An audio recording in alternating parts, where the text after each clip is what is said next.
Researchers in Turkey now claim they found indisputable evidence that the story of Noah's Ark was not a cautionary. In the rugged terrain of eastern Turkey, near the borders of Iran and Armenia, a discovery has ignited an explosion of curiosity, scientific investigation, and breathless speculation.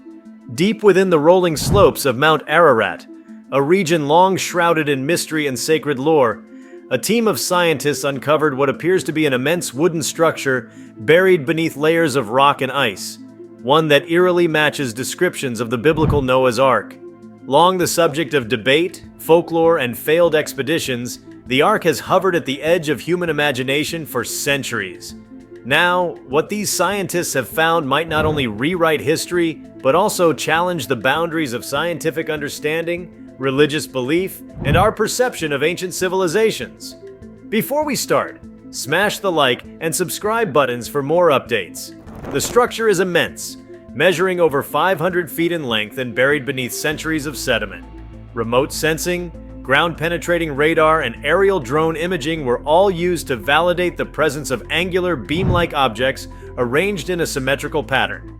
The shape is unmistakably ship-like, but unlike any known maritime construction in recorded human history, there are no nearby bodies of water that would justify a vessel of such size resting there naturally. This is a mountain, thousands of feet above sea level. Its location alone defies logic. The question rises, how did a massive arc-shaped structure end up embedded in solid rock at such an impossible altitude? What immediately arrested the attention of scientists was the internal layout. Preliminary excavations using minimally invasive drilling tools revealed complex wooden chambers partitioned in mathematically consistent intervals. The wood, determined through carbon dating to be approximately 4,800 years old, has been remarkably well preserved, protected by the permafrost and mineral deposits. Even more bizarrely, the type of timber found within the chambers doesn't match any local species. It appears to have originated from a region hundreds of miles away, suggesting either extensive trade networks or the intentional transportation of materials from distant lands. As researchers ventured deeper into the structure, the implications grew more astounding. Inside the chambers were petrified remnants of what appear to be storage containers, possibly used to preserve food or seeds. There were grooves in the wooden flooring which may have been used to tether large animals. And in one chamber, scientists uncovered traces of ancient hay compacted into the crevices of the floorboards, evidence that live animals might indeed have once stood in these darkened enclosures. DNA analysis of the organic residue is ongoing, but early indications suggest it contains markers of species not native to the Anatolian region. Among the most confounding aspects of the find was the presence of unknown metal fasteners holding parts of the structure together. These were not modern nails or screws, but ancient rivets forged from an alloy that predated known metallurgical practices. The composition of the metal revealed traces of tin and iron, combined in a way that suggests a surprisingly advanced understanding of alloy engineering. It challenges the timeline of technological development, hinting at a lost knowledge or civilization that possessed capabilities thought to be impossible at the time. The location itself also adds to the enigma. Mount Ararat has long been cited in religious texts as the resting place of the Ark after the floodwaters subsided. While many have dismissed these references as metaphor or myth, the archaeological evidence now demands a re-evaluation of these assumptions.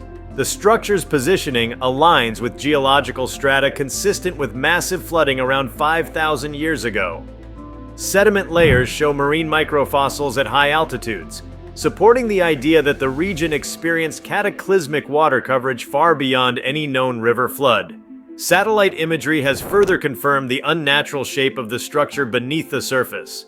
From above, the outline resembles an enormous boat with a pointed bow and a stern, divided into multiple internal chambers like modern cargo holds. What makes the formation impossible to dismiss is its bilateral symmetry, so precise that it rules out natural rock formations. Nature doesn't arrange itself with this kind of architectural intent. This isn't random, it was built. But what truly stunned the scientific community was the artifact cache discovered near the stern section. Buried under centuries of glacial drift, researchers found stone tablets etched with symbols unlike any known ancient language. These were not cuneiform, not hieroglyphs, not even Proto-Sumerian. They were entirely alien to the known linguistic canon. The symbols showed recurring geometric patterns, some resembling constellations, others possibly denoting time cycles or calendars. Linguists, historians, and codebreakers have since been working round the clock to decipher them. If the symbols are a form of communication, they may represent the beliefs, warnings, or records of the Ark builders, messages from a forgotten chapter of humanity. A particularly dramatic discovery came during a deep interior scan of one of the central compartments. Using ultrasonic mapping, a sealed room was detected that had not been breached in millennia. Upon careful entry, scientists found it untouched, as if frozen in time. Inside was what they believed to be a command chamber, a raised platform surrounded by sculpted wooden panels, possibly for observation or navigation. Strange carvings lined the walls, possibly depicting animals, star systems, and even what some interpret as a global flood sequence. There was a sense that this place had been deliberately protected, preserved not merely as a vessel, but as a time capsule. The implications of this discovery go far beyond archaeology. If the structure is indeed what it appears to be, an ark preserved through time, it raises enormous questions about early human history.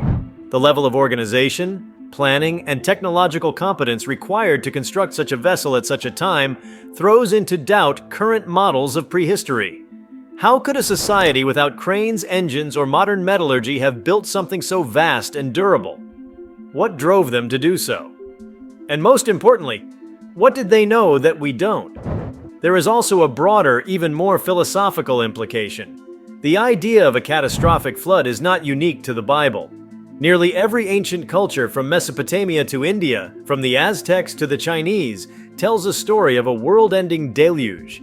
These myths, long thought to be symbolic or coincidental, might instead point to a real shared event, one that scarred the collective memory of early humanity. If this ark is real, then those stories might be based on truth, passed down through generations as myth, but rooted in terrifying reality. The international response to the find has been a blend of excitement, skepticism, and cautious awe.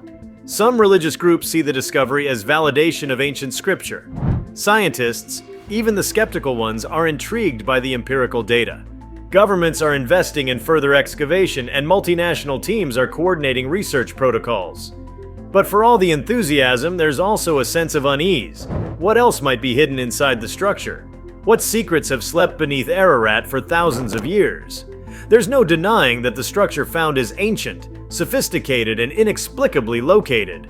While skeptics urge caution, pointing to the risk of confirmation bias and the complexities of archaeological interpretation, the evidence refuses to be dismissed. Every new test, every new scan, seems to deepen the mystery rather than resolve it. The timeline is being stretched. The assumptions about early civilizations are being rewritten. This is not just a wooden boat stuck in a mountain.